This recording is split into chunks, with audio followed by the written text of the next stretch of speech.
हर एक सब्जेक्ट का एक एक क्वेश्चन पकड़ेंगे and will try to understand why this question came और उस क्वेश्चन को कैसे आप एड्रेस कर सकते थे and how you can let's say prepare for the next year अगर आप मेंस का एग्जाम देने वाले हो। जो माइक्रो थीम है that is civilization and their highlights, उसके अंदर इंडस वैली सिविलाइजेशन पे क्वेश्चन ऑलरेडी पूछा हुआ है कब 2014 में, और हम अपने स्टूडेंट्स को 2013 से जब से पैटर्न चेंज हुआ है उसके बाद से अभी तक के 2024 तक के जितने क्वेश्चन थे उसके बेसिस पे माइक्रो थीम की एनालिसिस कराते हैं और टॉपिक्स को प्रिडिक्ट करवाने में help. We are launching September batch of smash mains 26, right, where smash mains is a ecosystem. आपने देखा किस तरीके से हमने एक्स फैक्टर्स का यूज किया, माइक्रो थीम का यूज किया, मॉडल आंसर्स का यूज किया, ठीक है, इन आंसरिंग और क्वेश्चन की फ्रेमिंग की साइकोलॉजी यूपीएससी का हिट रेशियो का यूज करके क्वेश्चन बनाया जिससे हमें ऑलमोस्ट 70% का हिट रेशियो मिला। So this is what about the program is, right? And this is what you get before the test. What you have to do, clearly mentioned. I have made multiple orientation videos as well, right? You attempt the test और attempt देने के बाद evaluation होगा. You read the model answers का content and you get the discussions ताकि तुम end to end improve कर पाओ. I started my full-fledged preparation after I joined the Ultimate Assessment Program at Civils Daily. Civils Daily.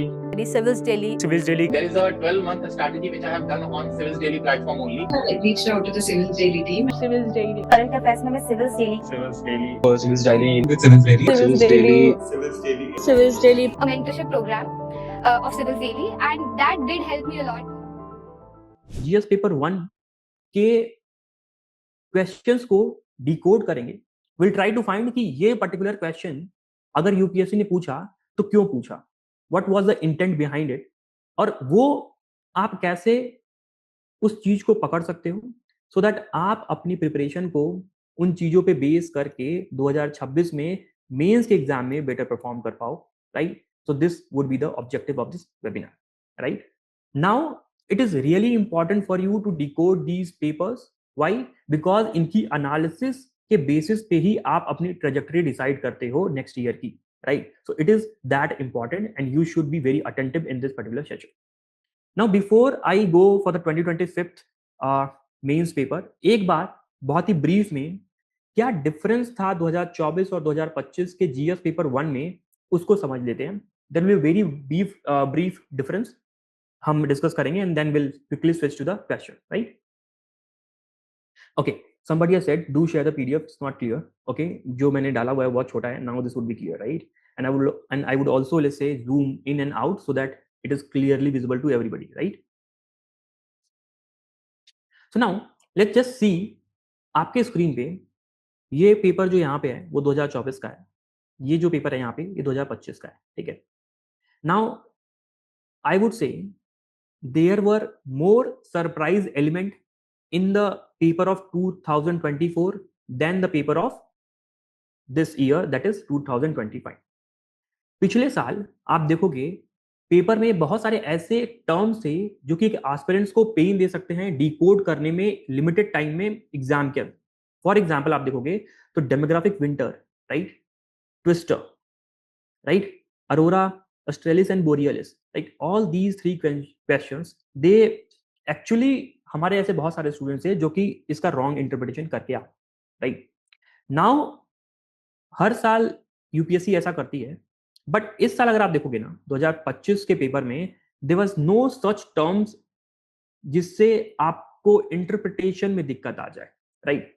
तो उस level पे कि ऐसा कुछ भी बाउंसर टर्म दे दिया हो वो तो इस बार यूपीएससी ने नहीं दिया, राइट, वो इस बार यूपीएससी ने नहीं दिया। आई think this is clear. This year UPSC came up with more miscellaneous question, right. अगर आप देखोगे तो यूपीएससी मिसलेनियस क्वेश्चन पे ज्यादा आ गया।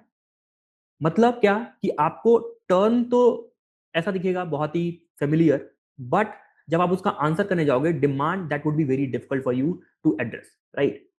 नाउ अगर आपको मैं वैसे कुछ क्वेश्चंस दिखा पाऊं तो let's say this one question in society miscellaneous, right. अगर आप देखोगे तो इथोस ऑफ सिविल सर्विसेज पे क्वेश्चन पूछा हुआ है which is a topic of what GS two by the way. और जो क्वेश्चन पूछा भी है अगर आप उसकी डिमांड देखने की कोशिश करोगे तो it will be very difficult for you to address the demand. आपका जो भी एग्जिस्टिंग कंटेंट आपने पढ़ा है उसके बेसिस पे अगर आप डिमांड को एड्रेस करने की कोशिश करोगे तो it will be very difficult for you to address the particular demand, right. यानी कि आपने जो भी कंटेंट पहले पढ़ा है रिगार्डिंग दिस पर्टिकुलर थीम उसका कुछ एलिमेंट्स को आपको रिकॉल करके आर्टिकुलेशन में चेंज लाके इस क्वेश्चन का आंसर करना पड़ेगा, right. If you see this, the ethos of civil services in India stand for the combination of professionalism and nationalistic consciousness elucidate, right?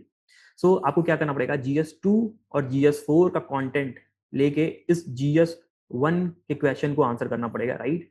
This is what happened this year. अगर आप देखोगे, मैं दूसरा question आपको दिखा पाऊं तो AI का क्वेश्चन आया हुआ है which is expected in GS3 but GS1 में आया, राइट? GS3 में एक्सपेक्टेड होता है but it came in GS1, right? So UPSC ने इस तरीके की चीजें की हैं जो हम आर्टिफिशियल कंपार्टमेंटलाइजेशन करते हैं सब्जेक्ट्स का और पेपर्स का, उसको ब्रेक करके मिसलेनियस टाइप के क्वेश्चंस यूपीएससी ने इस बार बनाए. दो लास्ट ईयर के मुकाबले ऐसा कोई टर्म नहीं था जो कि आपसे फेमिलियर ना हो, but questions were miscellaneous. Themes were definitely familiar but questions were miscellaneous, जिसका आंसर करने में आपको दिक्कत आई, right? I think this you have understood. Now let's move, एक बार ये देख लेते हैं ब्रॉडर पैटर्न की सब्जेक्ट वाइज क्या चेंज आया, then will quickly move to the main part of the webinar. You will see there's no change in history के questions. Last year they also asked 6 questions from the history, right? If you take it from here, this year also they asked उन्होंने 6 question पूछे history से. If you can see this, let me clear it. If you can see this, कि art and culture से पिछले बार भी इन्होंने 3 question पूछा, इस बार भी 3 क्वेश्चन पूछा. मॉडर्न से 1 क्वेश्चन पूछा था, इस बार भी 1 क्वेश्चन, राइट? पोस्ट इंडिपेंडेंस से they did not ask anything last year. This year they asked 1 question. World history से they asked 2 questions last year. This year they asked 1 question. Right? So now the overall weightage of the history was 6 question जो उन्होंने पूछा था वो similar ही रहा है इस बार. The major change has happened in society and geography. Last year 9 question आए थे society से, that is 45% of the paper was from society, right? But इस साल उससे 3 question कम करके 6 ही question पूछे गए, और वो जो 3 क्वेश्चन कम किए वो इन्होंने ज्योग्राफी में बढ़ा दिया, that is 8 question. Around 40% of the paper was geography, right?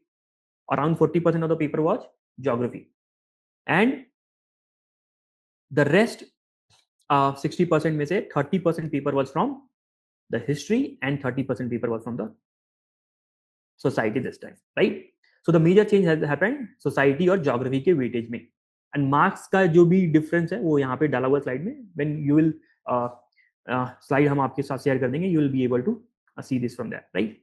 Now moving on, अब हम क्या करने वाले हैं कि हम GS1 के सारे क्वेश्चंस को लेके ये डिकोड करने की कोशिश करेंगे कि why this question came, right? And how we were prepared and how we help our student कि वो इन क्वेश्चंस को टैकल कर पाए, और उनके बेसिस पे आप नेक्स्ट ईयर के लिए अपनी प्रिपरेशन का बेस क्या बना सकते हो, किस तरीके से क्वेश्चंस को प्रेडिक्ट कर सकते हो, यूपीएससी की साइकी को समझ सकते हो, इंटेंट को समझ सकते हो, और जो ट्रिगर है यूपीएससी का जिससे वो क्वेश्चन पूछता है उसको कैसे आप फिगर आउट कर सकते हो. Now last yesterday only a student came जो कि मेंस दिया हुआ है, वो हमारे साथ था मेंटरशिप में in the smash mains program. He told me कि सर मतलब दिस ईयर, मतलब he gave mains last year also, 2024 का भी मेंस दिया उसने, 2025 का भी मेंस दिया. What he told me exactly is कि sir this year I was able to predict the topics well and I was able to revise those topics well because वो predict कर पा रहा था इन topics को, and he was surprised कि ऐसा क्यों हो पा रहा. And then we told कि we did the micro theme analysis with you and that is the only thing that helped you. Then he was like let's say कि able to recall कि yes sir it has helped, right? It has helped. So now moving on, तो ये अपना GS paper 1 2025 का है. And if you will see कि we have these are the questions, right? These are the questions. सबसे पहले हमने हर एक क्वेश्चन को क्या किया, सिलेबस वाइज टैगिंग करने की कोशिश की, और सिलेबस वाइज टैगिंग करने के बाद जो रेलेवेंट माइक्रो थीम से वो टैग हो सकता है उसके साथ उसको टैग करने की कोशिश की, right? This is what we did. And now I will move, और हर एक सब्जेक्ट का एक एक क्वेश्चन पकड़ेंगे and will try to understand why this question came, और उस क्वेश्चन को कैसे आप एड्रेस कर सकते थे, and how you can let's say prepare for the next year अगर आप मेंस का एग्जाम देने वाले हो, ठीक है? सो this is the subject which is art and culture, right? Art and culture है. आर्ट एंड कल्चर से इस बार 3 क्वेश्चन आए and will see one by one what how you could have guessed कि ये क्वेश्चन क्यों आ सकता था और उसका आप आंसर कैसे कर सकते थे, right? Now, this is the first question of art and culture. Discuss the salient features of Harappan architecture, right? This is the first question. Now, this is the very basic question. एक beginner भी कर सकता है इसको, veteran भी कर सकता है, even the ranker who are appearing for the rank improvement वो भी इसका अच्छा आंसर लेके आ पाएंगे, राइट? बट हमें ये समझना है कि why the UPSC asked this particular question. Now UPSC अगर किसी भी क्वेश्चन को पूछता है ना, उसके पीछे दो पैरामीटर्स है आपके पास, right? The first parameter is कि वो माइक्रो थीम फिट होगा, पक्की बात, right?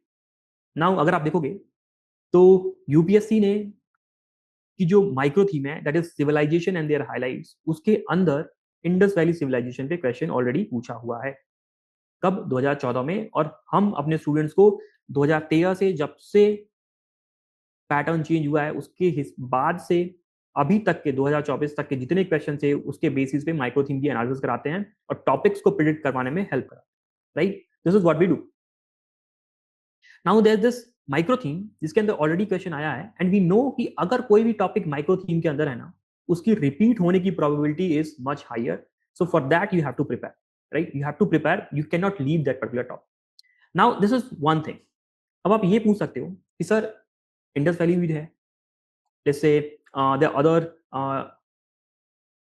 here also Rigvedic period bhi hai. So why the question was not asked on the Rigvedic period? Why the question was asked on Indus Valley civilization or the Harappan architecture?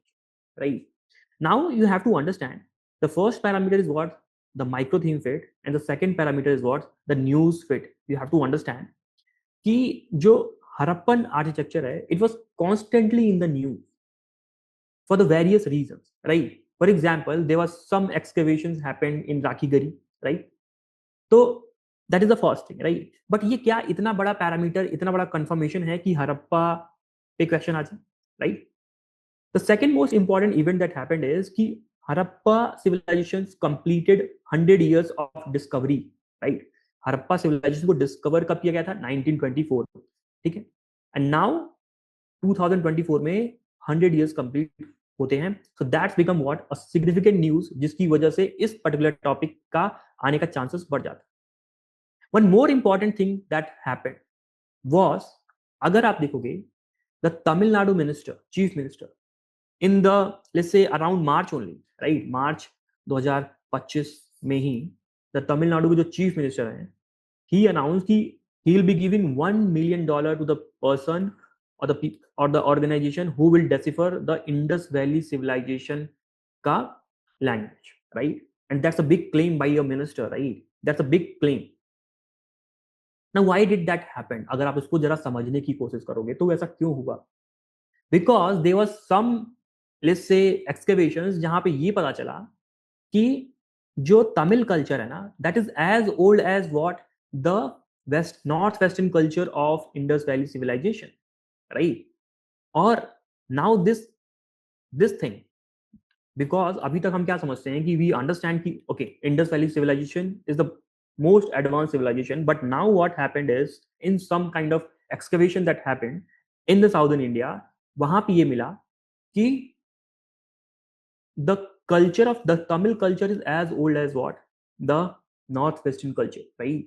And because of that reason, these multiple events क्या करते हैं? आपको बार बार circle back करते हैं, बार बार आपको hint देते हैं कि this particular topic can come in the examination, right? These particular events बार बार आपको सर्कल बैक करके what they do is they give you the hint कि ये particular topic आ सकता है. So one thing is what? The micro theme fate, the news fate, and on the basis of that we also frame the question in our smash. अगर आप देखोगे तो in what ways Harappan art and architecture reflects both utilitarian functionality and aesthetic sensibility, right? So जो भी इस model answers में हमने content दिया हमारे स्मैश के FLTs में, the same content is going to help you in writing the answer of this particular question. So this is how we also, let's say, predict the questions or frame questions and ask the questions in our test series, because we have let's say figured out the micro theme, the news analysis, and हमने UPSC की जो psyche होती है, जो intent होता है behind how the UPSC frames a question, उसके align what we do, we design the whole programme, right? So now अगर आप देखोगे तो this is clear hit from the smash FLT, right? This is clear hit from the smash FLT, and this is how you could have answered this particular question, right? इतनी बात आपको समझ में आती है? Say yes or no, and then I'll move to the second question. Say yes or no in the chat. Okay, so if you will be attentive, आपको सारे questions लगभग समझ में आ जाएंगे, right? And you'll be able to make more sense of the paper now, right? Now the second question in the art and culture was main aspects of Akbar's religious syncretism, right? This is the question. Now अगर आप देखोगे बहुत सारे aspirants को ये question देख के ऐसा लगा होगा कि it is very difficult to answer. Why? Because last minute में कोई ये रिवाइज नहीं कर पाता कि अकबर के क्या कॉन्ट्रीब्यूशन से या क्या पॉलिसीज थी related to the religious syncretism, right? But अगर आपको माइक्रो थीम फिट पता हो कि kingdoms and contributions is the important micro theme, right? Is the important micro theme. Why I am saying this कि जितने भी लेट्स से किंगडम डायनेस्टीज रही हैं, राइट? जितने भी डायनेस्टीज रही हैं, इनके जो इंपॉर्टेंट किंग्स रहे हैं, इनके जो इंपॉर्टेंट किंग्स रहे हैं और इनका जो कंट्रीब्यूशन रहा है, that's become very let's say favourite of UPSC. UPSC का बहुत फेवरेट है और यूपीएससी इसको पूछ सकता है, राइट? सो इस तरीके से आप कहोगे कि वन वी गेट कि क्या माइक्रो थीम फिट हमें मिल पा रहा है किंग्स एंड कंट्रीब्यूशन. तो दैट्स वन थिंग. नाउ अगर आप देखोगे न्यूज के अराउंड की ओके न्यूज में ऐसा क्या चल रहा था जिसकी वजह से हम ये फिगर आउट कर पाए कि how this particular question can come, right? So if you see कि there was this news around Gyanvapi controversies and everything, right? And the Aurangzeb ordered the demolition of temple there, right? तो now अगर आप देखोगे तो ये debate चलता ही रहता है कि the rulers of the Mughal dynasty they were like more religious intolerant, right? और ये भी डिबेट चलती रहती है कि वॉज औरंगजेब या Dara Shikoh the true child of India, right? Now in that line अगर आप देखोगे, अगर like talking about Aurangzeb, right? Talking about Aurangzeb, Dara Shikoh, तो यू विल सी कि Aurangzeb was most religious intolerant, right? Religious intolerant था, but Dara Shikoh was what? This was religious syncretic, right? मतलब दारा सिकोह जो था ही was able to blend the various element of different cultures और एक peace and harmony के लिए ही used to do this. So now on that line अगर आप देखोगे तो मुगल डायनेस्टी में there very less I would say kings और द पर्सनालिटीज जो कि रिलीजियस सिंक्रेटिज्म की तरफ लेके चलती थी. And Dara Shikoh was the one, Akbar was the one, right? Akbar was the one. तो if you could have got that analysis, ये पेपर में आप इस चीज को पकड़ पाते तो आर्ट एंड कल्चर की रिस्पेक्ट से इस क्वेश्चन को आंसर कर पाते. बट आई वुड से कि इतना पकड़ पाना is very difficult for a student. We just let's say we also let's say it was difficult to find, but yes we did it. अगर आप देखोगे तो हमारे इस मैच में we have asked the question on in the medieval history Akbar was unique for his religious and political ideas and policies analyzed, right? And the content of this particular model answers is definitely going to help you in answering this particular question, right? So this is how we predict, this is how you have to think ki you can predict the questions. Yep, you can predict the topics around, right? Now moving on to the third question कि इस बार जो तीसरा question आया था art and culture से around the Chandelas, right? Now this is very difficult to predict. ये आप इसको predict नहीं कर सकते. The only fit that we have for this particular thing is the micro theme fit. अगर आप देखोगे तो किंगडम्स और हाइलाइट्स यूपीएससी की बहुत ही फेवरेट माइक्रो थीम है. यूपीएससी ने पहले चोला के बारे में पूछा हुआ है, गुप्तास के बारे में पूछा हुआ है, ठीक है, अगेन पालास के बारे में पूछा हुआ है, ठीक है, सल्तनत पीरियड के बारे में पूछा हुआ है, पल्लवास के बारे में पूछा हुआ, अगेन चोला के बारे में रिपीट कर दिया. Now they have asked about the Chandelas, right? And अगर आप देखोगे तो how you can prepare these kind of questions for the 2026, इसको जरा समझने की कोशिश करते हैं. फॉर द थीम अगर आप देखोगे जो हमारी माइक्रो थीम है वो है किंगडम एंड हाइलाइट्स. आपको सिंपली क्या करना है, जितने भी किंगडम्स हैं, राइट? जितने भी किंगडम्स हैं, ठीक है, जितने भी किंगडम्स हैं, एक टेबल बनानी है कि उनका आर्ट, आर्किटेक्चर, लिटरेचर और उनके जो इंपॉर्टेंट किंग्स हैं उनका क्या क्या कंट्रीब्यूशन था, उसके हिसाब से आप चाहो तो टेबल बना के अपने पास रख सकते हो. And you can revise and rely on that table and that will help you in answering these type of question if it comes in the exam, right? और किंगडम और हाईलाइट यूपीएससी का बहुत फेवरेट इसलिए भी है कि अगर आप देखोगे ना तो लास्ट ईयर जो क्वेश्चंस आए थे यूपीएससी में, अगर आप देखोगे लास्ट ईयर यूपीएससी में क्वेश्चंस आए थे, 2024 का ये पेपर है, तो किंगडम एंड हाईलाइट 3 क्वेश्चन में से 2 क्वेश्चन इसी वाले माइक्रो थीम पे बेस्ड आए थे. And UPSC again ask kingdoms and highlights और किंग्स एंड कंट्रीब्यूशन। तो ये यूपीएससी का काफी फेवरेट टॉपिक है आर्ट एंड कल्चर के लिए। तो if you are preparing for the art and culture, you have to understand कि आपको माइक्रो थीम के अराउंड ही अपनी प्रिपरेशन को रखना पड़ेगा। और माइक्रो थीम के अराउंड रखने के बाद भी what you have to do is you have to predict the topics, like कि जो टॉपिक्स ऑलरेडी आ चुके हैं वो तो आपको पढ़ने ही है, बट द अदर किंगडम्स उनके भी आपको क्या करने पड़ेंगे टेबल फॉर्मेट में, अगर आप बना पाओ 2 से 4 पेज में, तो that would help you in answering these type of question. Now in this particular question what happened was कि इवन द फर्स्ट टाइमर्स या वेटरन्स या रैंकर्स दोनों को ही प्रॉब्लम आई है, दोनों को ही प्रॉब्लम आई है इस क्वेश्चन के आंसर को करने में। एंड सबके पास सिर्फ 2-3 ही इंफॉर्मेशन थी टू आंसर दिस क्वेश्चन, और इन्हीं 2-3 इंफॉर्मेशन के बेसिस पे people have written the whole 2 pages of the particular this 10 mark question, right? अब जिसको कुछ भी फ्रिंज नॉलेज या जो भी इंफॉर्मेशन है उसका आर्टिकुलेशन चेंज करके उसके बेसिस पे पॉइंट जनरेट करने की स्किल आती होगी, वो इस चीज को मैनेज कर पाएगा। And that is what we teach in our mentorship when we discuss the papers with the people who are writing paper with us, right? So you get the skill to answer these questions by, let's say, generating frameworks, point generate karna, and many other things, right? I think you understood this part. Now moving on to, okay, so the Chandela was the thing we have also covered in our X Factor, right? We have covered in our X Factor, but very fringe तरीके से cover किया हुआ। अगर आप देखोगे यहाँ पे तो चंदेला डायनेस्टी से रिलेटेड जो भी चीजें हैं we have covered it here, right? But it was very difficult to find, I would say। बहुत ही डिफिकल्ट होता है फाइंड करना। जितनी भी आपकी जो प्रीलिम्स वाली इन्फॉर्मेशन रहेगी 2-3, उसके बेसिस पे आप इसको आंसर कर पाओगे। एंड आई वुड सजेस्ट कि आप वो टेबल बना पाओ जहाँ पे आप किंगडम्स और हाइलाइट्स के लिए जितने भी किंगडम्स हैं उनका आर्ट, आर्किटेक्चर, लिटरेचर और कंट्रीब्यूशन ये बता पाओ, right? I think you understood. Okay, say yes or no in the chat and then I'll move to the next subject.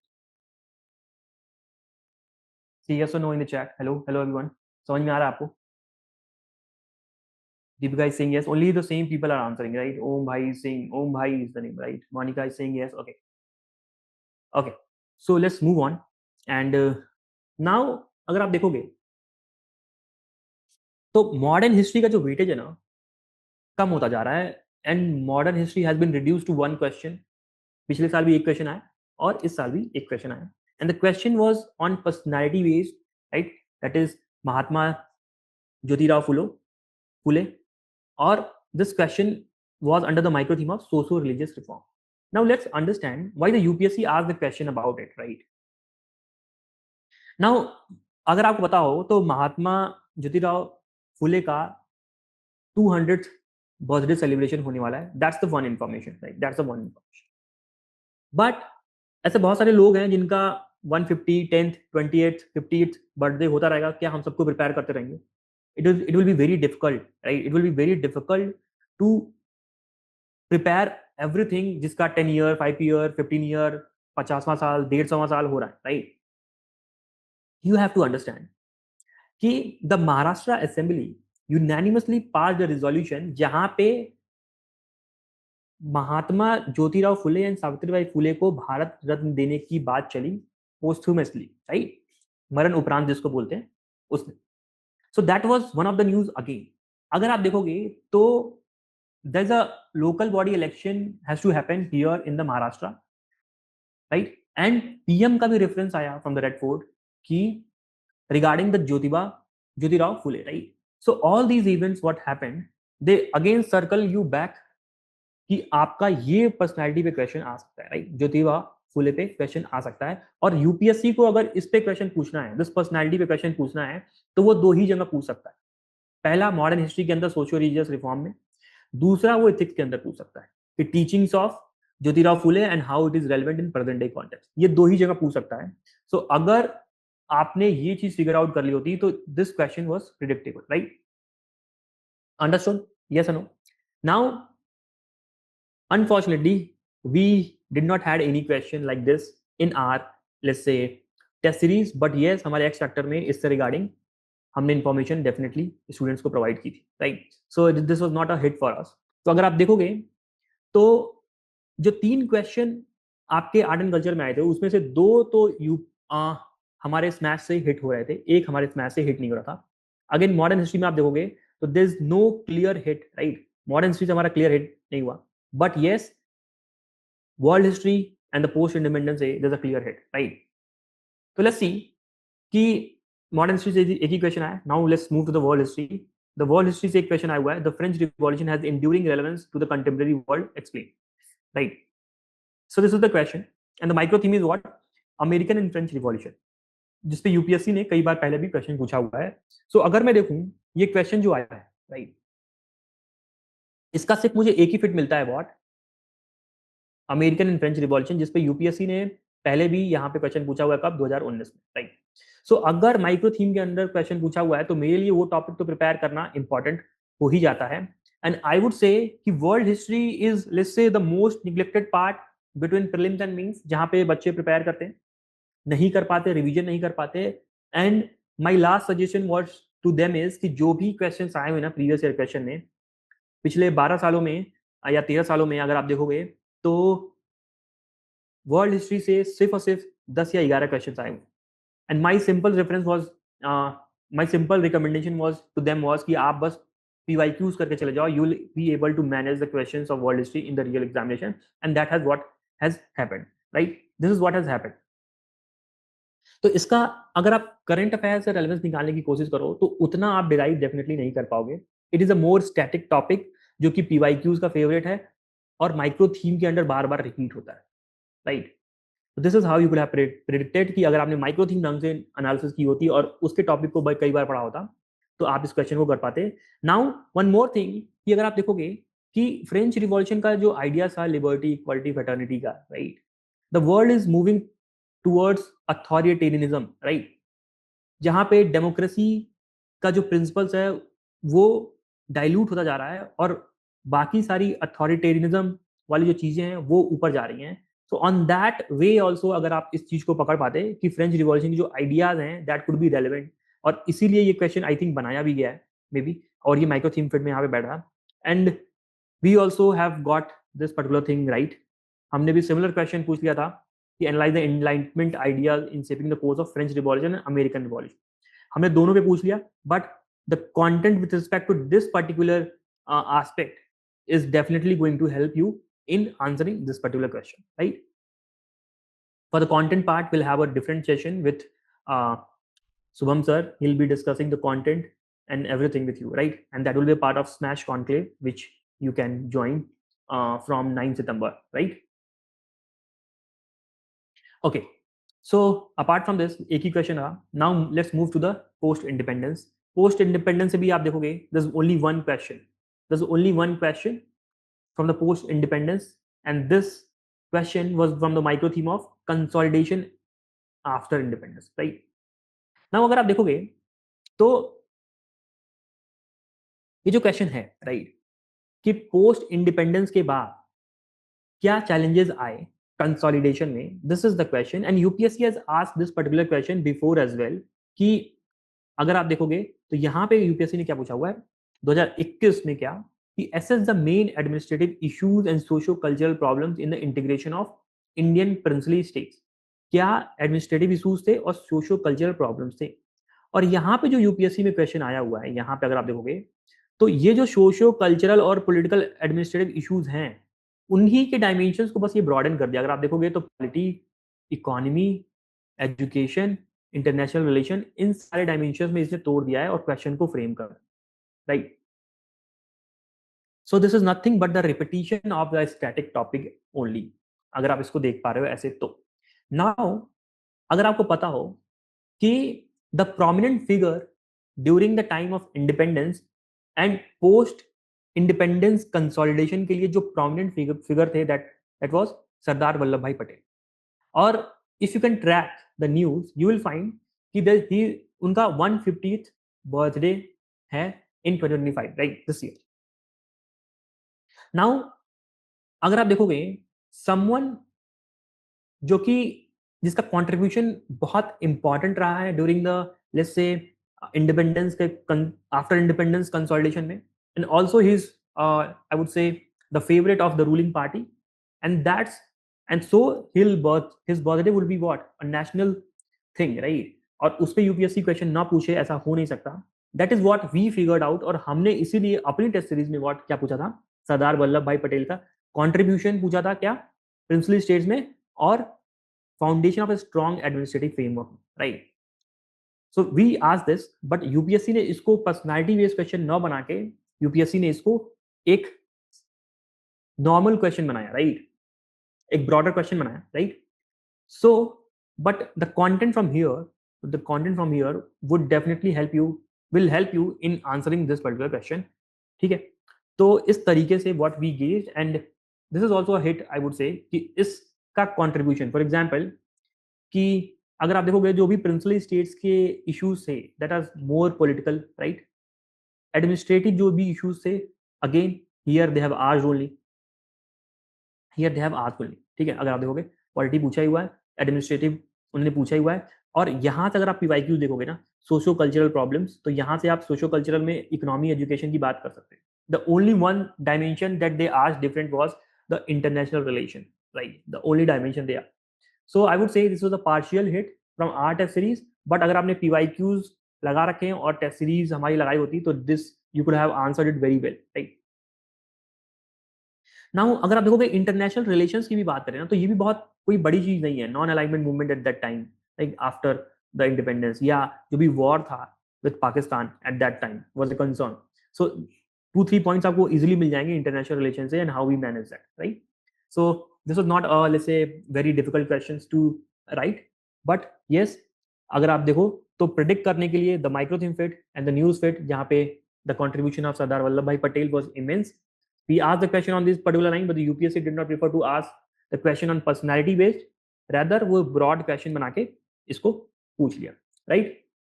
So with this हमने क्या किया, हिस्ट्री वाला पार्ट पूरा खत्म कर लिया, जहाँ पे हमने आर्ट एंड कल्चर के 3 क्वेश्चन देखे, वर्ल्ड हिस्ट्री के 1 क्वेश्चन देखा, पोस्ट इंडिपेंडेंस का 1 क्वेश्चन देखा, और मॉडर्न का 1 क्वेश्चन देखा, राइट। और इन 6 क्वेश्चंस में से we got the hit of 4, right. 6 questions में से we got the hit of 4 in our smash, right. और बाकी के जो 2 क्वेश्चन से they could have been done by X factor if you have studied, और कुछ फ्रिंज आपको जो भी इंफॉर्मेशन हैं उसका आर्टिकुलेशन चेंज करके एंड उसको अप्लाई करके आपको आंसर करना पड़ता है, right. This is how you could have manage the this history this time. So moving on, अब हम चलते हैं किस पे, अब हम चलते हैं सोसाइटी पे, right. Last year, the weightage of society was 9 questions. This year, the weightage of society was 6 questions. So it has been reduced, right? और the kind of question that have come, उन पे अब हम बात करते हैं और ये समझने की कोशिश करते हैं कि क्या जो क्वेश्चंस आए, पहली बात उनका इंटेंट क्या था, दूसरा क्या it was very difficult to answer those questions, right. क्या कुछ इसमें जैसे सरप्राइजिंग एलिमेंट था क्या, या क्वेश्चन मिसलेनियस बेसिस पे आ गया। Will understand these things and how you can let's से prepare a trajectory for your preparation of 2026, उसको वो भी हम इसमें समझ पाएंगे। Now moving on, अगर आप देखोगे तो the first question they ask on tribal development in India centered around 2 axes, those of displacement and of rehabilitation. Give opinion. Now at the face of it, अगर आप भी इस क्वेश्चन को पढ़ोगे you will find very difficult to answer this particular question, right? You will find very difficult to answer this particular question. क्यों? क्योंकि आप अभी तक इस क्वेश्चन को इंटरप्रेट नहीं कर पाओगे for a beginner, I would say, right. अगर आप देखोगे तो व्हाट द क्वेश्चन सेज कि tribal development in India centre around 2 axes. मतलब क्या कि हम क्या करते हैं, हम डेवलपमेंट करने जाते हैं, राइट। डेवलपमेंट के लिए हम क्या करते हैं, डैम बनाते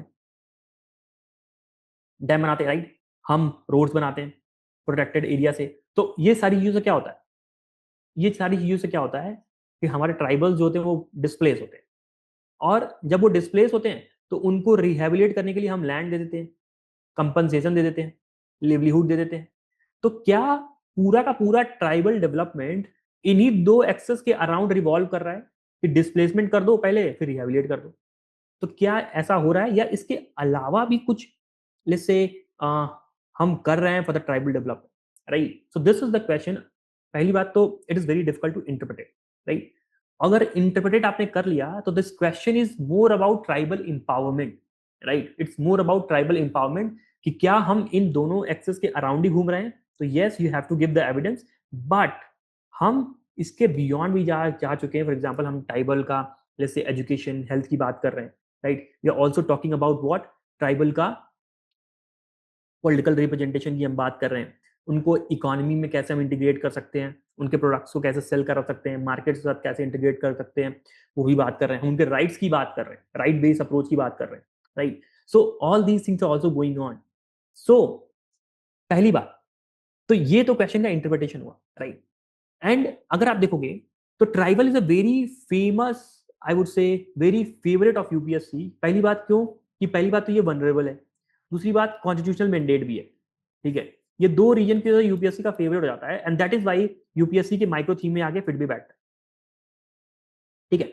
नाउ अगर आप देखोगे तो व्हाट इज द क्वेश्चन कि given the diversity among tribal communities, अगर आप देखोगे जो पहले क्वेश्चन आया 2022 का और ये जो दूसरा क्वेश्चन आया है 2025 में, इन दोनों में क्या डिफरेंस है, अगर आप इसकी इश्यूज को समझने की कोशिश करो मेरे साथ, तो यू विल फाइंड कि पहले व्हाट दे आस्क इज कि tribal should be considered as a single category और नॉट। मतलब क्या कि there is a tribal people in Andaman island वाले, there is a tribal people in north east, right, there is a tribal people in central India, right, Chhattisgarh and all.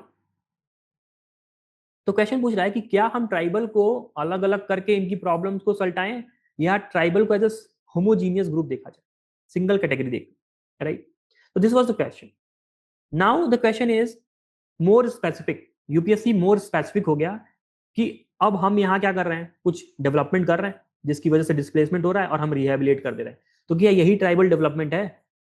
तो नहीं, यानी कि हमको ट्राइबल एम्पावरमेंट की बात करनी है। एंड अगर आप देखोगे तो एक तो माइक्रो थीम फिट बैठ ही रहा है, न्यूज में भी tribal things always persist, right. Tribe का न्यूज हमेशा परसिस्ट करता रहता है, हमेशा आता रहता है, हर 2 या 3 महीने में you will find some news regarding it. और ऑल्सो अगर हमारे समाचार मंथन में you will find there is coverage, right, there is coverage जहां पे आपको कंटेंट वगैरह मिल जाता है। Now we also figured out this thing internally, और हमने ट्राइबल एम्पावरमेंट पे एक्चुअली क्वेश्चन पूछ लिया अपने टेस्ट सीरीज में। अगर आप देख पा रहे हो कि ट्राइबल एम्पावरमेंट पे हमने एक्चुअली क्वेश्चन पूछ लिया अपने टेस्ट सीरीज में। Now the content here would definitely help you in what, answering the question. अगर आप देखोगे तो ट्राइबल एम्पावरमेंट के लिए क्या हमने लाया है, ट्राइबल सब प्लान। अगर आप देखोगे इसका कंटेंट यहाँ पे अगर आप देख पा रहे हो, ठीक है, Eklavya model residential school for education, one धन योजना, राइट, माइनर फॉरेस्ट प्रोड्यूस को सेल करने के लिए, इकोनॉमिक एम्पावरमेंट करने के लिए, right. So all these content will definitely help you in answering the question, this particular question, ठीक है। तो this was the first question of society. दूसरा क्वेश्चन देखते हैं कि दिस क्वेश्चन की, राइट, और this question is also a micro theme fit, right.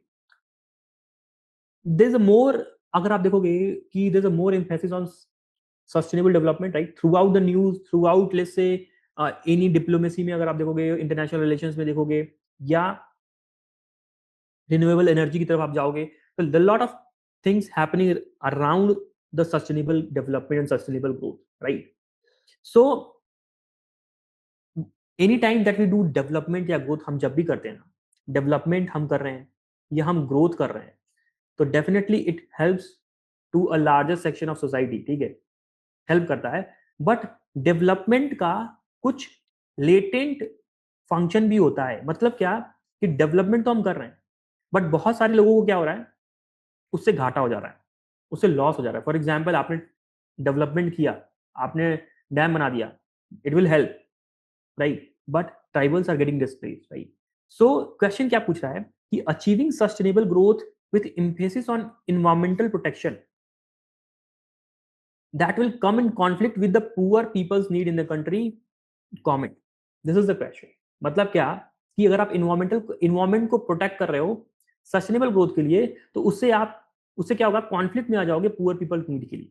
For example, अगर आपने माइनिंग जो है बैन कर दिया, माइनिंग आपने बैन कर दिया लेट्स से, तो उससे क्या हो जाएगा, पुअर पीपल का जॉब लॉस हो जाएगा, ठीक। आपने फायरवुड पे बैन कर दिया, लकड़ी जलाने पे, राइट, आपने केरोसिन सब्सिडी देना बंद कर दिया, उससे क्या होगा, a poor people has to, let's say, buy LPG, which is what, costly for it।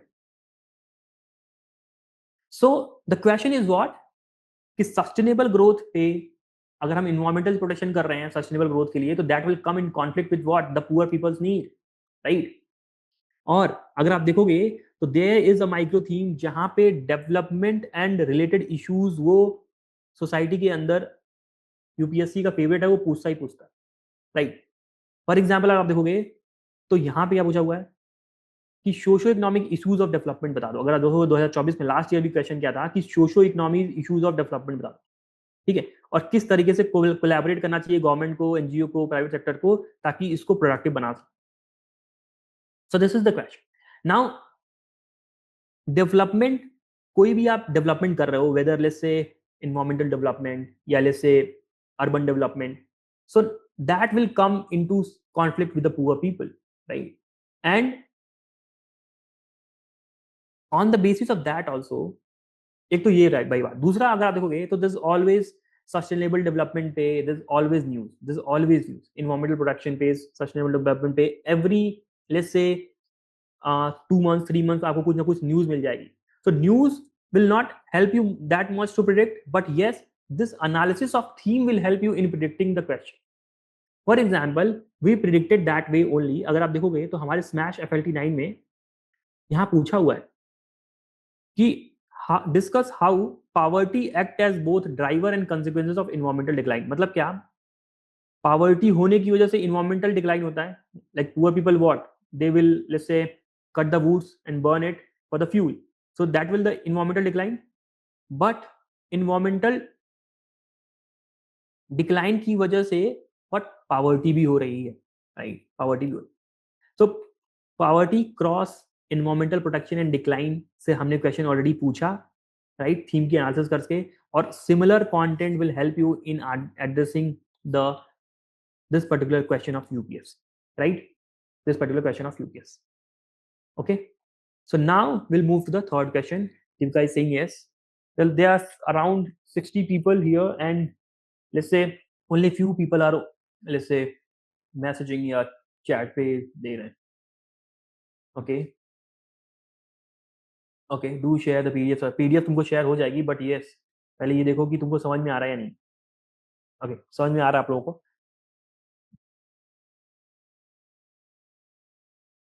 चलो, now this is the third question. ठीक है.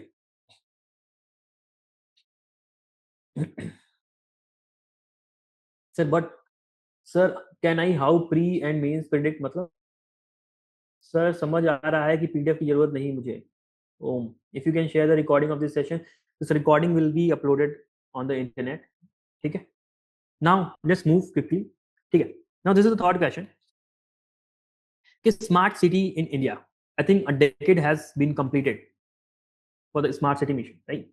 हम इंडिया में स्मार्ट सिटी बना रहे हैं, बट क्या स्मार्ट सिटी जो है अर्बन पॉवर्टी और डिस्ट्रीब्यूटिव जस्टिस को एड्रेस कर पा रही है? Right, this is the question, right? कि how does the smart city address the issue of urban poverty and distributive justice. What is distributive justice? Is fair allocation of resources for the community, right? In the urban areas, this is what distributive justice. अगर आप देखोगे तो poor and marginalise people को disproportionate impact झेलना पड़ता है किसी भी चीज का. फॉर एग्जाम्पल अगर आप देखोगे जो गेटेड सोसाइटीज हैं या जो हाई राइज बिल्डिंग्स हैं, सोसाइटीज हैं, वहां पे देयर इज मोर सेफ्टी. वहां का जो भी कचरा निकल के आ रहा है, it is being let's say managed by the poor and the marginalize, right? तो डिसप्रपोर्शनेट इम्पैक्ट क्या करना पड़ता है, झेलना पड़ता है तो the marginalize people. Now let's understand कि this is a smart city क्या अर्बन पॉवर्टी या डिस्ट्रीब्यूटिव जस्टिस को मैनेज कर पाएगा या नहीं कर पाएगा. Now this is what a emerging urban issue, right? We are creating the smart cities, right? But क्या वो स्मार्ट सिटी कितना सक्सेसफुल है in addressing all these things? This is what the emerging urban issue, and this is what the UPSC का favourite micro theme. UPSC पहले भी पूछ चुका है वर्क फ्रॉम होम पे बताओ क्या इंपैक्ट पड़ता है. ठीक है. आईटी सेक्टर, आईटी हब्स, यानी कि there various cities which have become the IT hubs, उनसे एम्प्लॉयमेंट तो बने हैं बट नए प्रॉब्लम भी आ गए, क्रिएटेड न्यू प्रॉब्लम्स. तो उन सारी चीजों को सब्सटेंशिएट करो विद एग्जांपल्स.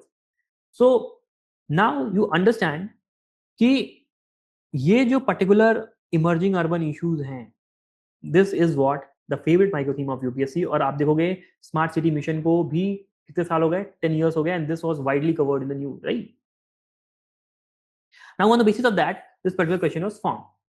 और अगर आप देखोगे हमारे लिस्ट से टेस्ट सीरीज में भी we also figured this out, and what we asked is कि cities are the engine of growth, they are also spaces for exclusion, right? यानी कि distributive justice नहीं है, which is what asked by the UPSC here as well. अगर आप देख पा रहे हो तो डिस्ट्रीब्यूटिव जस्टिस नहीं है. Why? Because they are the space for exclusion. Getting? Now how rapid urbanisation has contributed to rising of socio-economic inequalities in Indian cities, right? तो ये तो हो गया कैसे हुआ. जो इसका सॉल्यूशन होगा ना, वे फॉरवर्ड, जो हमने यहाँ पे इसका वे फॉरवर्ड दिया है, this way forward, if I can just let's say this way forward, this is going to help you in answering this particular question. ठीक है, आप इशू भी हाईलाइट कर सकते हो. एड्रेस द इशू, तो आपको इशू बताना पड़ेगा, that is demand 1, and the solution बताना पड़ेगा, दैट इज डिमांड 2. तो डिमांड 2 आपका यहाँ के वे फॉर आ रहा है, और इश्यूज हमने ऑलरेडी, अगर देखोगे, rapid urbanisation, fuelling socio economic inequality, these are the issues that you can write. तो क्लियरली आपका इस पर्टिकुलर क्वेश्चन से ये वाला क्वेश्चन का आंसर बन के आ रहा है, right. Now let's understand one thing. You have to understand कि कभी भी आपको वर्बेटम मैच नहीं मिलने वाला.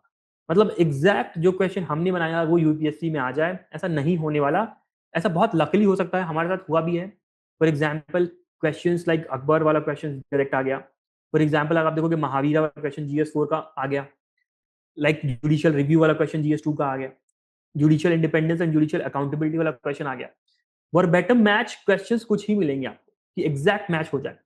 बट अगर आपको डिराइव करना नहीं आ रहा, आपको क्वेश्चन की डिमांड, दो अलग अलग क्वेश्चंस की लैंग्वेज अलग हो सकती है, बट उसकी डिमांड सेम होगी, ये पता करने नहीं आ रहा, तब आपके लिए बहुत डिफिकल्ट हो जाएगा कंटेंट का एप्लीकेशन करना एग्जाम के अंदर, right. And that is what you have to learn throughout, कि जो क्वेश्चन मैंने पढ़ा था, maybe the language are different but the demand was the same, the underlying the core demand was the same, और उसी तरीके से आपको इन सारे क्वेश्चंस को एड्रेस करना है. And that is how we decide the hit ratio, right. अगर आप पूरे पेपर देखोगे तो we have got 70% of the hit ratio, right. And this is how we get. Verbatim match से नहीं मिलेगा आपको. The language would be difficult but the core demand would be same, right. The core demand would be same. तो उस basis पे आपको क्या मिलने वाला है? हिट रेशियो मिलने वाला है. Now moving on to the next question, this is the fourth question.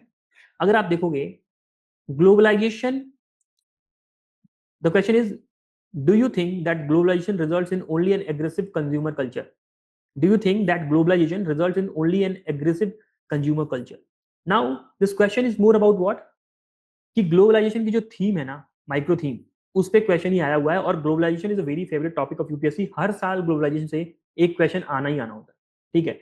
इस साल उन्होंने 2 क्वेश्चन पूछा है ग्लोबलाइजेशन से, बट अगर आप देखोगे पिछले सालों में ग्लोबलाइजेशन का इंपैक्ट ऑन एल्डरलीज उन्होंने पूछा हुआ है, वुमेन उन्होंने पूछा हुआ है, माइग्रेशन उन्होंने पूछा हुआ है, कल्चर उन्होंने पूछा हुआ है. ये चारों जगह पे पूछा हुआ है. हमने भी अपनी टेस्ट सीरीज में मिडिल क्लास पे क्या इंपैक्ट पड़ेगा, फैमिली पे क्या इंपैक्ट पड़ेगा, ठीक है, कंज्यूमर बिहेवियर पे, रिलीजियस स्पिरिचुअलिज्म पे क्या इंपैक्ट पड़ेगा, ये भी पूछा हुआ है, right. So now if you see this particular question, we also have asked the question on same pattern कि religious commodification and spiritual consumerism are the emerging trends in India's globalized economy. ठीक है. Now this particular question का answer is going to help you in answering this particular question, right? So this is what how we decide and predict. Globalisation से एक question definitely society में आता ही आता है, ठीक है, और उसमें वेरियस पैटर्न्स पे क्वेश्चन आ सकते हैं जो मैंने अभी आपसे डिस्कस किया. And this is how we also predict and this is how you can also predict and prepare with us, right. Moving on, अगर आप देखोगे this is the fifth question. Again आप देखोगे this is the question on globalisation only. Globalisation only पे question बना हुआ है. How do you account for the growing fast food industries given that they are increased health concerns in modern society? Illustrate your answer with the Indian experience. Now if you'll see कि fast food industries is what the impact of globalization, right? और उसका क्या impact पड़ रहा है health पे? This is the question, right? This is the question. अगर आप relate कर पाते एग्जाम टाइम में तो it will be very, let's say, easy for you to answer this particular question. Otherwise आप ढूंढते रह जाओगे सोसाइटी में किस टॉपिक से क्वेश्चन आया हुआ है, राइट. और बहुत फ्रिंज तरीके से you will be start, आप क्या करोगे, बहुत फ्रिंज तरीके से कंटेंट रिकॉल करने की कोशिश करोगे, ग्लोबलाइजेशन का इंपैक्ट दिखाना मुश्किल हो जाएगा आपके लिए. नाउ लेट्स सी कि this question has been asked, growing fast food industries, right. अगर आप देखोगे and health concern, India is the diabetes capital, right. That's one thing. Secondly आप देखोगे there is more emphasis on fast food. अगर आप देखोगे the rising platforms like Zomato, Swiggy, these have increased the access to the fast food, right? Also there's a dietary change because of the increased, let's say, income. So now अगर आप देखोगे तो उसकी वजह से क्या आ रहा है, हेल्थ कंसर्न आ रहा है. और this is one of the micro theme fit also, और न्यूज में भी it has been covered कि packaged food should be labeled or not and many other things, right? You can keep track accordingly. उसके बाद अगर आप देखोगे तो we have also asked a broader question on this. exact hit नहीं मिलेगा आपको यहाँ पे, but a broader question on this कि the silent epidemic of lifestyle disease. Now lifestyle disease में एक चीज ये भी था कि आपने अपनी डाइटरी पैटर्न चेंज कर दिया हो और उससे क्या हेल्थ में इंपैक्ट पड़ रहा है, यहाँ पे ये क्वेश्चन यहाँ पे आया हुआ, अगर आप देख पा रहे हो तो स्क्रीन, ठीक है? तो इसका एक डायमेंशन जो है आपको यहाँ का जो है इस आंसर को एड्रेस करने में हेल्प करने वाला है. The whole answer will not help, right? So this is a partial hit, I would say partial hit from our side, ठीक है? Partial hit from our side. Definitely अगर आप एक्स फैक्टर वगैरह पढ़ते हैं तो वहां पे आपको ज्यादा कंटेंट मिलता है and you could have answer this, but test series से this was a partial hit, right? This was a partial. Moving on, this is a miscellaneous question which UPSC asked. The sixth question: the ethos of civil services in India stand for the combination of professionalism with nationalistic consciousness. Elucidate. मतलब क्या कि GS2 का topic या GS4 का topic अब UPSC जो है GS1 में भी पूछने लगी है, और ये एक मिसलीनियस क्वेश्चन था विच अगर आप GS2 का और 4 का कंटेंट मिला के लिखते तो ये आंसर हो जाता. और हमारी टेस्ट सीरीज में GS2 और GS4 में ऐसे क्वेश्चंस पूछे हुए हैं, मैंने यहाँ पे उसको लाया नहीं क्योंकि ये GS1 में नहीं था इस वजह से. बट ये मिसलेनियस क्वेश्चन आपको अगर करना पड़ता तो आपको GS2 और GS4 के कंटेंट की मत लेनी पड़ती, राइट? It is very difficult to predict कि ये क्वेश्चन उन्होंने यहाँ पे क्यों पूछा. There is no micro theme fit as well, और डेफिनेटली न्यूज फिट तो डेफिनेटली नहीं था, राइट? सो मूविंग ऑन, आगे बढ़ते हैं और अब हम ज्योग्राफी स्टार्ट करते हैं. ज्योग्राफी से इस बार 8 क्वेश्चन आए, पिछली बार 5 क्वेश्चन आए थे, और विल क्विकली सी कि क्यों क्वेश्चंस वो पूछे गए और क्या वो हमारे हिट रेशियो में थे, और आप कैसे उस बेसिस पे पैटर्न पे लेट्स से अपने आप को रख के प्रेडिक्ट कर सकते हो चीजों को और नेक्स्ट ईयर के लिए प्रिपेयर कर सकते हो, राइट? कितनी बार आपको समझ में आती है? से यस और no in the chat, then I will move for the geography, that is the last part for this webinar.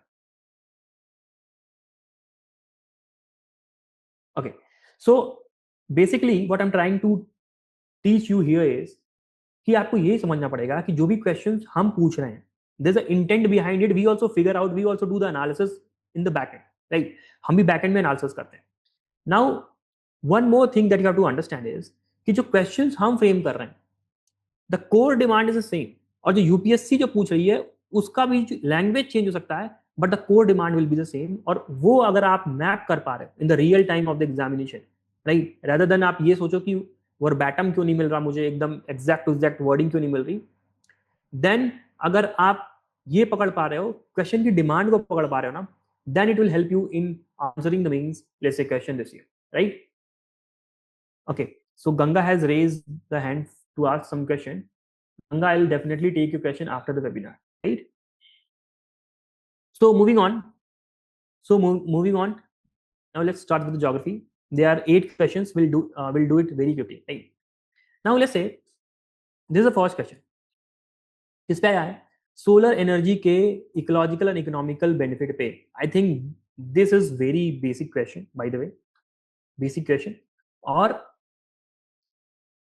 If you will ask why this can be asked in the geography, अगर आप देखोगे तो energy is a micro theme which is a very important micro theme for geography, जहां पे UPSC solar energy पहले भी पूछा है, विंड एनर्जी पहले भी पूछा है, जैसे सेल ऑयल रिजर्व वो भी पूछा हुआ है, डिस्कवरी ऑफ ऑयल्स पूछा हुआ है, ठीक है, फॉसिल फ्यूल्स पे क्वेश्चन पूछा हुआ है, एटॉमिक एनर्जी पे क्वेश्चन पूछा हुआ है. So this particular micro theme fit, तो अगर आप देखोगे तो ये जो पर्टिकुलर टॉपिक है सोलर एनर्जी का, ये माइक्रो थीम फिट से हमको मिल जाता है, right? We have to prepare according to these topics. So this question is what basically a very let's say normal question which where the beginner and the veteran both will let's say able to write the questions properly. ठीक है, दोनों को ही help मिलेगी. Now the recent development in the solar energy is also very important. ठीक है, आप सिर्फ उसका स्टैटिक के बेसिस पे ही इसका जो है वो आंसर नहीं करके आओगे. You also have to include some current developments, जहां पे अगर आप देखोगे तो there's this यूनियन बजट के अंदर फाइनेंशियल सपोर्ट दिया गया किसको, पीएम सूर्य घर स्कीम को, right. And solar energy is always in the news, why, because of its benefits, right, because it's a renewable energy first. Secondly, news में budget में बहुत सारी चीजें होती हैं. Also large corporate houses like Adanis, they are having interest in solar parks and all these things. So ये सारी चीजें न्यूज में लगातार चलती रही हैं. That is why this question is there. And we have also, let's say, asked the question in our test as well. अगर आप देखोगे, हमने दो जगह क्वेश्चन पूछा हुआ है. पहला, एक ब्रॉडर रिन्यूएबल एनर्जी ट्रांजिशन पे हमने क्वेश्चन पूछ लिया. दूसरा, सोलर और विंड दोनों को कंबाइन करते हुए हमने एक क्वेश्चन यहाँ पे पूछ लिया, और इनका इंपॉर्टेंस इन इकोनॉमिक डेवलपमेंट हमने यहाँ पूछा हुआ है, राइट. राइट. सो और okay, so major opportunities and barrier. तो अपॉर्चुनिटीज वाला जो एस्पेक्ट है आपको यहाँ पे इकोनॉमिक इकोलॉजिकल एस्पेक्ट या इन्वायरमेंटल एस्पेक्ट आपको यहाँ से मिल जाएगा, राइट. और इकोनॉमिकल एस्पेक्ट आपको यहाँ से मिल जाएगा, और जो कंटेंट है इसका, this will help you in, let's say, answering this particular question, right. So solar energy क्यों पूछा गया, because it's a micro theme fit, और माइक्रो थीम के अंदर कई सारे टॉपिक्स भी हैं अदर रिन्यूएबल एनर्जी के, जिसमें से सोलर एनर्जी भी है, और वो यूपीएससी ने इस बार रिपीट कर दिया, राइट. सो रेपिटेशन भी यूपीएससी डेफिनेटली करता रहता है, which we have seen in our multiple previous videos, right. Moving on, दूसरा क्वेश्चन देखते हैं. Again this question is from the energy वाला micro theme only, right. Energy micro theme only. अगर आप देखोगे, so the question is कि give a geographical explanation of the distribution of offshore oil reserves of the world. Offshore oil reserves of the world. Offshore oil reserves of the world मतलब क्या? There are onshore oil reserves जो कि land के अंदर होते हैं. Offshore means, let's say, in the oceans, right? And how they are different from the onshore oil reserves. UPSC have already asked question about the oil reserves here. See, discovery of oil reserves in Arctic Sea, possible environmental consequences. Have also asked about the shale oil, right? तो UPSC ये already पूछ चुका है पहले, इसका repetition already हो सकता था. न्यूज में भी अगर आप देखोगे तो यहाँ पे oil exploration in the Andaman basin has happened. So together these two parameters, जहां से आपको दो कंफर्मेशन मिल रहा है, could have helped in answering, in predicting कि ये क्वेश्चन आ सकता है. And this is a very static question, I would से. बहुत ही स्टैटिक है. हम अपने बेसिक टेस्ट में ही पूछते हैं कि what are the different oil reserves, ठीक है, अराउंड द वर्ल्ड. आपको उसका लोकेशन बताना पड़ता है. And let's say we ask the significance also, right. So this is a very static topic जो कि जीएस में पूछा हुआ है. आई वुड से ये सोलर एनर्जी वाला भी टॉपिक बहुत ही बेसिक टॉपिक था, एवरीबडी कवर्स, राइट. सो ये डिफिकल्ट नहीं होना चाहिए था आपके लिए आंसर करने में. ओके, सो इससे रिलेटेड क्वेश्चन भी हमने पूछा है. आई थिंक हमने स्लाइड में डालना भूल गए हैं. मे बी लेट्स सी कि वो क्वेश्चन कहाँ पे है, if I can see. Okay, so I'm not able to, let's say, get here. Okay, I'll just update this particular question. हमने भी अपने टेस्ट सीरीज में we have asked about the oil reserves of the world and India, ठीक है, and that particular question would help you in answering this particular question. Okay, so moving on to the third question कि now this question would be tricky. ये वाला जो question है ना, अभी हमने ये जो तीसरा क्वेश्चन है ये ट्रिकी हो सकता है. ऊपर के दो question was not that tricky. Now the question जो पूछा गया है, discuss the distribution and density of population in the Ganga river basin, special reference to land, soil and water resources. ठीक है. Now अब इस तरीके के क्वेश्चन को कैसे प्रिपेयर कर सकते हैं, कैसे प्रिडिक्ट कर सकते हैं? There's only one thing that I would say is कि क्वेश्चन क्यों पूछा गया है कि it would be what a micro theme fit. ठीक है, वो कैसे कि अगर आप देखोगे तो यूपीएससी ना नेचुरल रिसोर्स पोटेंशियल पूछना उसका बहुत फेवरेट है. इन ए वे कि अगर आप देखोगे तो लॉन्ग कोस्ट लाइन का क्या रिसोर्स पोटेंशियल है वो पूछा हुआ है, ठीक है. ओशियन का क्या रिसोर्स पोटेंशियल है वो पूछा हुआ है, ठीक है. डेक्कन ट्रैप का क्या रिसोर्स पोटेंशियल है वो पूछा हुआ है, ठीक है. अफ्रीका के अंदर क्या नेचुरल रिसोर्स पोटेंशियल है इंडिया के बेनिफिट के लिए वो पूछा हुआ है. तो इस तरीके से उसने क्वेश्चन पूछा हुआ है किसी भी रीजन का नेचुरल रिसोर्स पोटेंशियल. इस बार उसने गंगा रिवर बेसिन का नेचुरल रिसोर्स पोटेंशियल पूछ लिया with respect to population, land, soil and water resources, right? So this question was that, let's say, I would say not easy to predict कि कौन सा let's say particular region वो पूछ सकता है, but the dimensions जो आप इन questions को deal करने में use करोगे ना, those similar kind of dimensions will come here as well, but the examples and the substantiation will change, right? तो अगर आप क्विकली एग्जाम में मैप कर पाते इस पर्टिकुलर क्वेश्चन को, तो वो आपको पर्टिकुलर चीज हेल्प करती इन आंसरिंग दिस पर्टिकुलर क्वेश्चन.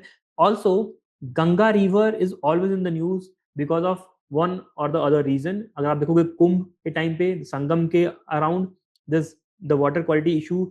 अगर आप देखोगे अगेन कुछ कुछ न्यूज चलती रहती है जहाँ पे again Ganga Brahmaputra always in the news, right? Ganga basin and all these things, they are always in the news. Also, there are various programs for cleaning Ganga, right? तो इन्फॉर्मेशन आपको बहुत सारे से मिल जाती है. बट अगर आप इस क्वेश्चन में करंट अफेयर के बेस पे और उसके बेसिस पे इसको आंसर करने लगते हैं ना, तो ये आंसर नहीं होता. ये प्योर ज्योग्राफी का क्वेश्चन है, ठीक है. और ज्योग्राफी के अंदर भी नेचुरल रिसोर्स पोटेंशियल का क्वेश्चन है. इसके बेसिस पे पहले क्वेश्चन आ भी चुके हैं. अगर कोई स्टूडेंट इसको देखेगा तो वो क्या सोचेगा कि गंगा रिवर बेसिन पे जो भी करंट अफेयर्स पढ़ा है, जो भी क्लीनिंग के लिए पढ़ा है, वो सारा कुछ लाके इसमें डाल दें. बट एग्जैक्टली ऐसा नहीं करना है. दिस इज अ ज्योग्राफी का question based on the micro theme of natural resource potential, right. Moving on. Okay, so ये जो क्वेश्चन है हमने अपने आप पूछा था, but this is a partial hit question. I won't say कि ये एग्जैक्ट फिट बैठा. This is a partial. This is the partial hit question. Guys please answer me कि आपको स्क्रीन में कुछ लैग तो नहीं आ रहा, ठीक है. सो this is not a, so this particular question का जो this particular question was we asked the question on Ganga Brahmaputra Delta region और उसका resource potential with respect to the jute mill, right? तो ये एक partial hit है, I would say, not exact hit that we asked in this particular question. हमने अपनी test series में north east region का रिसोर्स पोटेंशियल पूछा था बिकॉज वी थॉट कि नॉर्थ ईस्ट इस बार यूपीएससी पूछ सकता है, right. We also asked about the central highlands. जो सेंट्रल हाईलैंड्स है डेक्कन के ऊपर, सेंट्रल हाईलैंड्स, उसका रिसोर्स पोटेंशियल अपने हमारे टेस्ट सीरीज में पूछा था. We didn't ask the resource potential of Ganga river basin, but the dimension use there, वो डायमेंशंस आपको यहाँ पे यूज होंगे. सिंपली आपको सिर्फ एग्जाम्पल और सब्सटेंशन क्या करना पड़ेगा, चेंज करना पड़ेगा, right. Now moving to the next question. अगर आप देखोगे the question says what are the non-farm primary activities, how these activities are related to the physiological features in India, discuss suitable example. Question ये क्यों पूछा गया, because it's a micro theme fit. और news में भी बहुत सारे non farm activities चलती रहती हैं. I just explain. पहले देखो कि ज्योग्राफी के सिलेबस में एक कीवर्ड भी है प्राइमरी सेक्टर, ठीक है, and that is also the micro theme. तो प्राइमरी सेक्टर के रिगार्डिंग जितने भी क्वेश्चन अगर आप देखोगे पहले आए हैं, माइनिंग से रिलेटेड आए हैं. अगर आप देखोगे यहाँ पे तो माइनिंग से क्वेश्चन आए हुए हैं. क्वेश्चन फिजिकल्चर पे आया हुआ है, ठीक है. क्वेश्चन अगर आप देखोगे कोल माइनिंग से अगेन यहाँ पे पूछा हुआ है. पल्सेस के कल्टीवेशन में क्वेश्चन पूछा हुआ है. टी गार्डन्स के कल्टीवेशन में क्वेश्चन पूछा हुआ है, ठीक है. नॉन, तो now these question they have asked from the primary sector, ठीक है. अगर आप देखोगे न्यूज में भी तो there is lot of development has happened regarding fisheries, livestocks, right, and many other non-farm activities, right. और also farmers income को बढ़ाने के लिए, because farming is what, a seasonal enterprise, right. तो अगर farmers का जो income है अगर वो consistent बना रहे और वो बढ़ जाए, उसके लिए one farmer has to resort to non-farm primary activities, and that is why this question has asked.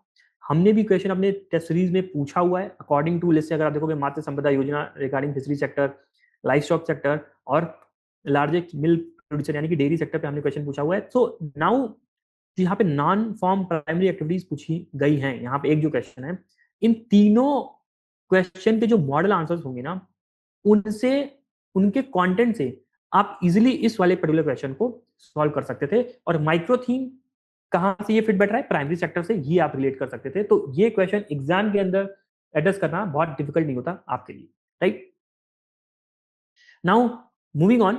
ये जो क्वेश्चन है, this particular question, fifth question, how can artificial intelligence, AI and drone be effectively used along the GIS and RS technique in locational areal and aerial planning. Now this is a very miscellaneous question, I would say. Miss bouncer मैं इसलिए नहीं कहूंगा क्योंकि सबने AI के बारे में पढ़ा हुआ है, सबने जो है locational and aerial planning technique के बारे में पढ़ा हुआ है, right. Everybody knows about the GIS if you read the science and tech, ठीक है. Now I would say this question as a miscellaneous और इन अटेम्प्टिंग, बट ज्योग्राफी के अंदर एक माइक्रो थीम है land use planning, right. Land use planning और land use planning is the micro theme. और अगर आप देखोगे तो हमने अपने टेस्ट सीरीज में हमने क्या किया कि लैंड रिफॉर्म या लैंड यूज प्लानिंग के अराउंड जो भी टेक्नोलॉजिकल सॉल्यूशंस ना उन पे क्वेश्चन पूछा है। एक ब्रॉडर क्वेश्चन हमने डायरेक्टली एआई और ड्रोन के विषय में नहीं क्वेश्चन डाला। We did not make the question precise, हमने ब्रॉडर टेक्निकल सॉल्यूशंस पे बात की। बट अगर आप इसके कंटेंट को देखोगे that will help you in addressing the question. यहाँ पे आप देखोगे तो टेक्नोलॉजी से रिलेटेड इफ यू वांट स्वामित्व स्कीम, तो यहाँ पे ड्रोन का यूज हो रहा है, ड्रोन बेस्ड मैपिंग एंड ठीक है। So now this Swamitva scheme का रेफरेंस डेफिनेटली इस आंसर में आने वाला था। So this question could be tricky for many of the people because GS1 में ऐसे क्वेश्चन में एक्सपेक्ट नहीं करते, first of all. Second reason is what कि अगर आपको डिफरेंट जगह की लर्निंग्स या कंटेंट को अप्लाई करना नहीं आ रहा है तो ये क्वेश्चन आपके लिए ट्रिकी हो जाएगा, right? And that is what we have to learn throughout. So this was not a direct hit from us but yes a partial hit from our side, right? Or land use planning is definitely what a part of GS1 जहां पे वो AI और drone के पूछ लिया। Land reform is what a part of GS3। तो always remember GS3 के बहुत सारी चीजें GS1 में ओवरलैप करेंगी ज्योग्राफी के साथ, right? Also if you see news feed में कि AI का role in sustainable development, AI का role in various other let's say क्या कहते हैं कि फील्ड्स पूछा जाता है। And one such field is land planning या एरियल प्लानिंग, जिसमें यहाँ पे यूपीएससी ने इस पे क्वेश्चन पूछ लिए, right? Now moving on to the sixth, tsunami. They ask the question on the what are the tsunamis, how and where they are formed, what are the consequences, explain with example. This is the question, right? Why this ask? Because syllabus के अंदर क्या tsunami लिखा ही हुआ है, तो आप चाहे पढ़ के जाओ चाहे ना जाओ वो तो आएगा ही आएगा। It is for you to prepare, right? It is for you to prepare. It is also micro theme fit, क्योंकि सुनामी उन्होंने अभी तक 12 सालों में नहीं पूछा था, पहले पूछा हुआ है डेफिनेटली 12 साल के, बट यस अभी 12 साल से वो नहीं पूछ रहे थे। दे हैव आस्क्ड अबाउट जैसे cloud burst, volcanic activity, landslide, cyclone, ये सब पूछा, ट्विस्टर पूछ लिया उन्होंने, बट यस साइक्लोन अभी तक नहीं पूछा था। This year they asked it, right? Why they asked it? Because there is a news fit here as well. अगर आप देखोगे there is a news here कि सुनामी वेव्स ट्रिगर्ड, राइट? अगर आप देखो also there's one more reason we can give is कि 2004 में tsunami आई थी and 20 years have let's say completed. So this could be the two reasons why, because they can ask a question. But anyway आपको उसको पढ़ना तो पड़ेगा ही because it's a static topic and it's mentioned in the syllabus as well and it's the micro thing, right? So I think tsunami, there's one student जो है हमारा, he was saying me कि sir मैंने tsunami पढ़ा but मैंने cyclone के सारे condition लिख के आ गए because he did not, मतलब उसको प्रेशर में ही फाउंड कि सुनामी साइक्लोन है, ट्विस्टर है, मिस क्या कहते हैं इंटरप्रिटेशन आई वुड से कर लिया उसने and he wrote the answer in A wrong manner, right? तो दैट कैन ऑल्सो हैपन। तो उसके लिए भी आपको बहुत क्लियरली बच के और बहुत ध्यान से पढ़ना पड़ता है क्वेश्चंस को, right? So moving on the seventh question, ठीक है, I think the second last question. Now अगर आप देखोगे this is the question they have asked on tectonic plates. अब tectonic plates is what a static topic for what? This UPSC geography subject के लिए एक बहुत static topic है। और ये क्वेश्चन क्या पूछा है, कैसे shape and size of continent change होता है या ocean basin का change होता है due to the movement of the tectonic plates, right? This is what they have asked. This is very static topic. अब ये micro theme fit भी है कि they have asked about various let's say geographical features and their location, mountains कैसे form होते हैं kind of, ठीक है, formation of archipelago, thousands of islands they have asked. So all these things are what, because of the tectonic movement of the place, and they have asked the question directly here. Also it was in the news as well, delamination of Indian plate, and this is very static. That is why we also ask in the question and everybody covers it, right? Theory of plate tectonics and its origin distribution. Also the diagram given here can be used in the exam, right? So ये जो question था बहुत ही कोई difficult नहीं था इन answering, और ये बहुत स्टैटिक क्वेश्चन था। इसका माइक्रो थीम भी फिट बैठ रहा है, न्यूज में कुछ ना कुछ हमेशा होता ही रहता है प्लेट से related, but yes you have to prepare this particular thing, और ये बहुत इजीली किया जा सकता था। Now coming to the last question, this is the last question for the thing. उसके बाद हम मोटा मोटा समराइज कर लेंगे कि हमने क्या समझा। कि the last question says what are the climate change का impact, how are climate change and sea level rise affect the very existence of many island nations, discuss with example. अगर आपको पता होगा कि आइलैंड नेशन का जो issue है ना वो बहुत बढ़ता जा रहा है because of the sea level rise. अगर आपको पता होगा तो Indonesia has shifted its capital, right. Also अगर आप न्यूज में देखोगे तो क्लाइमेट चेंज फोर्सेस पनामा के जो आइलैंड ड्वेलर्स है उनको रिलोकेट करने के लिए फेस कर रहा है, right. It forces, right. Third thing अगर आप देखोगे तो तुलु आइलैंड है, वहां पे भी सी लेवल राइज हो रहा है because of which people has to displace from that. So this issue is very persistent in the news as well. And also climate change का impact पूछना यूपीएससी का एक फेवरेट माइक्रो थीम फिट भी है। अगर आप देखोगे तो यहाँ पे वो पूछ भी रहा है कि क्लाइमेट चेंज का इम्पैक्ट बता दो हिमालयन ग्लेशियर पे, क्लाइमेट चेंज का इम्पैक्ट बता दो क्रायोस्फीयर पे, क्लाइमेट चेंज का इम्पैक्ट बता दो आर्टिक अंटार्कटिक पे, ठीक है। So now if you will see कि क्लाइमेट चेंज का इम्पैक्ट इसने आइलैंड नेशन पे पूछ लिया। सो क्लाइमेट चेंज का impact is what a micro theme fit, और आइलैंड नेशंस के इश्यूज जो है परसिस्टेंट चल रहे थे। सो कॉम्बिनेशन में मिलके what UPSC asked the question and we also predicted the question. अगर आप देखोगे तो हमने भी यहाँ पे क्वेश्चन पूछा हुआ है इन आर एफएलटी 9 में कि discuss the geological process involved in the formation of different types of island. How does the global warming threaten the island across the world? तो we have also covered कि कैसे global warming threaten कर रहा है islands across the world, ठीक है।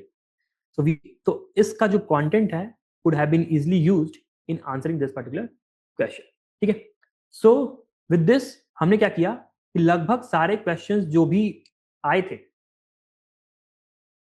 GS paper 1 में उनको देखा, हमें ये समझ में आया कि let's summarize the things. Let me just move it from here. Let's summarize the thing for you in quickly 2 minutes.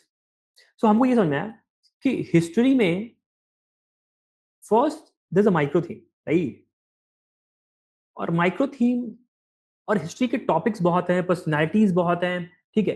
Excavations बहुत हो रहे हैं, आर्ट एंड कल्चर या आर्कियोलॉजिकल सर्वे ऑफ इंडिया, ये सारी चीजें कंटिन्यूस बहुत सारी चल रही हैं। बट अगर आपके पास न्यूज में कुछ भी ऐसा परसिस्टेंट इंपॉर्टेंट हो रहा है जो लगातार सिग्निफिकेंट रहा है, फॉर एग्जांपल जैसे ज्योतिराव फुले, ठीक है, इसमें मूवी भी आ गई, ठीक है, उनको भारत रत्न देने की बात भी हो गई, ठीक है, पीएम का रेफरेंस भी आ गया, so that question will definitely come, right. So micro theme के अराउंड अगर आप न्यूज पकड़ पा रहे हो ना और विद सिग्निफिकेंट न्यूज, तो that will help you, right. Specially I am talking about art and culture and modern, ठीक है, modern specially for art and culture and modern, right.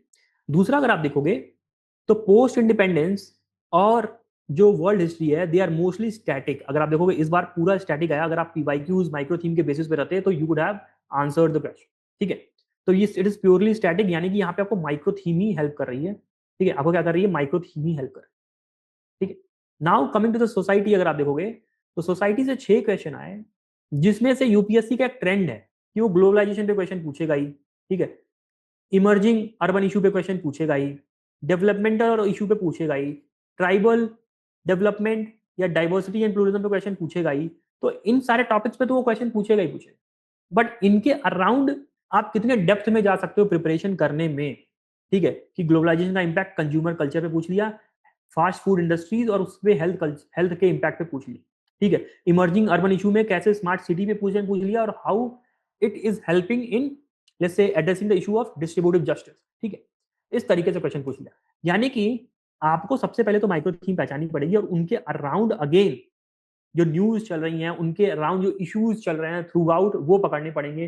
क्या कहीं 10 साल किसी स्कीम के हो गए अर्बन पावर अर्बन डेवलपमेंट से related and all these things. तो यानी कि क्या कि अगेन अगर आप देखोगे, again if you will see कि art and culture and modern history और सोसाइटी एक तरीके से किए जा रहे हैं, ठीक है। और आप पोस्ट इंडिपेंडेंस और वर्ल्ड हिस्ट्री पे स्टैटिक माइक्रो थीम पे रिलाई कर सकते हैं, ठीक है। नाउ ज्योग्राफी में अगर आप देखोगे, ज्योग्राफी में बेसिकली क्या हो रहा है कि they are concepts, right. Concepts आपके हैं, जैसे मान लो कि प्लेट टेक्टोनिक्स हो गया, ठीक है, प्लेट टेक्टोनिक्स हो गया, या they ask questions on climate change हो गया, ठीक है, they ask questions on energy हो गई, ठीक है, they ask questions on primary sector. तो अगर आप देखोगे तो ये जो माइक्रो थीम के अंदर जो टॉपिक्स है ना, इन्हीं टॉपिक्स पे यूपीएससी क्वेश्चन पूछ रहा है। बट टॉपिक्स चेंज करके पूछ रहा है, मतलब माइक्रो थीम पे क्वेश्चन पूछ रहा है पर टॉपिक्स चेंज करके पूछ रहा है। फॉर एग्जाम्पल उन्होंने नेचुरल रिसोर्स पोटेंशियल किसका पूछा, पहले डेक्कन प्लेट्यू का, this time they asked about the Ganga basin, right. अगर आप देखोगे क्लाइमेट चेंज का इंपैक्ट पहले उन्होंने हिमालयन ग्लेशियर पे पूछा, आर्टिक अंटार्कटिक पे पूछा, ग्लेशियर पे पूछा, इस बार आइलैंड पे पूछ लिया। So you have to predict इस तरीके से कि क्लाइमेट चेंज का इंपैक्ट और कितनी कितनी जगह लग सकता है जिसको मैं प्रिपेयर करूं। क्लाइमेट चेंज का इंपैक्ट डेजर्टिफिकेशन पे क्या पड़ रहा है वो मैं प्रिपेयर कर लूं। I think it has been asked also, right. So जो इंपॉर्टेंट माइक्रो थीम्स है उनके बेसिस पे आपको 2-4 जो प्रीवियस ईयर क्वेश्चंस की जो टॉपिक्स हैं उनके अकॉर्डिंग तो प्रिपेयर करना ही है, but you have to let's say what predict as well कि 2-3 टॉपिक एक्स्ट्रा भी प्रिपेयर करके चलता हूं जिसपे व्हाट क्वेश्चन यूपीएससी के आ सकते हैं एंड आप उसको जो है ऐसे ट्रैक कर पाए कि वो न्यूज में बहुत परसिस्टेंट, राइट, न्यूज में बहुत persistent. This is what you have to do for the GS1 paper. I think कि हमारा अगर आप देखोगे तो let me just clear the page कि 6 क्वेश्चन जो यूपीएससी के आए थे उस पर हमारा 4 एग्जैक्ट हिट गया है हिस्ट्री के अंदर, considering all the history part. अगर आप देखोगे 6 क्वेश्चन जो सोसाइटी के आए थे उसमें अगेन हमारा 4 एग्जैक्ट हिट गया है और 2 पार्शियल हिट गया है। 6 में से 4 हमारा एग्जैक्ट हिट है और 2 पार्शियल हिट है। पार्शियल हिट कौन कौन सा, वो सिविल सर्विसेज वाला जहां पे आप GS2 और GS4 का कंटेंट यूज करोगे, राइट, दैट्स वन। और फूड इंडस्ट्री वाला जहां पे हमने ब्रॉडर क्वेश्चन पूछा था ग्लोबलाइजेशन का impact on health concern, but इसने प्रिसाइज पूछ लिया। अदरवाइज आप देखोगे most of the questions exact hit में आ जा रहा है, राइट। और again 8 question they asked, right, उसमें से हमारा 5 जो क्वेश्चन जो है वो एग्जैक्ट हिट है in what, in geography, right, in geography.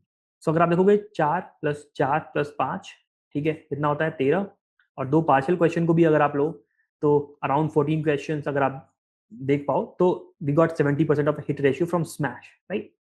So this is how the psyche behind preparing the test series, right, ताकि हमारे स्टूडेंट्स जो हैं वो परफॉर्म बेटर कर पाए एग्जाम में। So smash FLT is more about the hit ratio that we can bring up.